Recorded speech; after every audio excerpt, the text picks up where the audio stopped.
What, in your opinion, is the most important reason for young people to get involved in activism?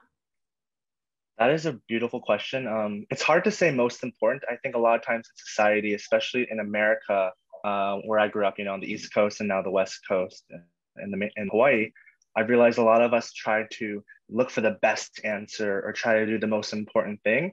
But really what I would want to say to anyone wanting to start out in advocacy or to know why it's important, what the best thing to do is just to start in your community, start local, asking questions offline just as much as online. Social media can seem daunting. And when you see pages that are bigger, like Doncon and myself, you might think, oh, I can never do what they're doing. But that's totally the wrong mindset.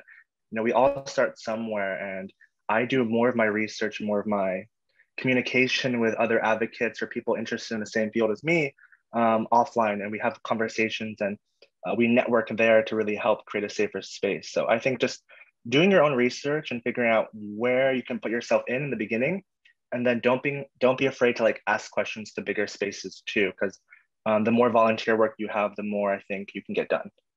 What is something about LGBTQ rights that you wish people were more aware about? I think the intersectionality of it all, how it really just applies to everyone, with equality, with the BIPOC community, with just equal rights in general, with how we create a safer space for everyone. LGBTQIA rights aren't just for our community, it's for everyone. If you want to be an ally, step into it. I think we need to create a safer space for everyone to feel included, not just our community, but within the queer community. I think a lot of us also feel overwhelmed with what's happening, especially to our trans community. It's the transgender community is going through the most, especially the people of color. And there's just so much to advocate for there. And I have a lot of friends that are really pushing that space. And, as a queer cis Asian man, I have a lot of privilege in my space, I feel sometimes, to be able to speak up on things. So I'm always just listening to my other advocates and friends in the space that, from the outside perspective, might seem like they have it harder or more difficult. But really, we're all in it together and we all need to empathize together, right? So I think it's important to think from that perspective, just change your perception, because sometimes that really is the key ingredient to talking about equal rights or the bigger picture in the LGBTQ space, where we're not really trying to take up more space or go above and beyond. We're just trying to create an equal space. What is one thing you wish you had known when you first got involved in activism?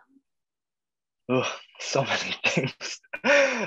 How draining it can be, how lonely it can be, the intersectionality of it with my job. I'm a full-time advocate, but also influencer and social media content creator. So the balancing of creating a time for you to do self-care and self-work on your own journey with learning and unlearning and relearning. And then also knowing that, as an educator, as an advocate, you're trying to help amplify things that you have lived, right? Your lived experience. So the balance of my lived experience and the research I'm doing is sometimes very daunting and another big part of it all. And I have found the most blessing in it through asking for help. That was the biggest thing I was always afraid of. I think it's part of my imposter syndrome with being an Asian American and queer person in this space where I didn't really see representation or see people in mainstream media look like me or talk like me. So not being afraid to ask for help has been the biggest key component, where people in a space that I thought I could never reach or could never talk to really shared their resources and shared their time, which is the most valuable thing to me, and gave me a space to heal, but also to advocate for things that might not have been there before to talk about. Like, for example, being mixed race, I'm biracial. A lot of us in that space don't feel like we have anywhere to talk because of the dichotomy of both of our races. So I really learned through speaking up and asking for help. I'm creating a way to have other people do the same, hopefully. Finally, why are you excited for Doncon? I'm so excited because I've been meeting a lot of your team, and all of you are, I didn't know this until I started talking to you, but you guys are all high school and college age youth. It's all volunteer based. And for me, that's such a beautiful thing to see the youth of this generation, the youth of this nation and the world really amplifying such important topics every day, and you are doing it through your humility, through your compassion, through your grace. And it just, for me, that's something I want to be a part of. I want to help other people who might not feel like they have a space to talk or be heard or listened to.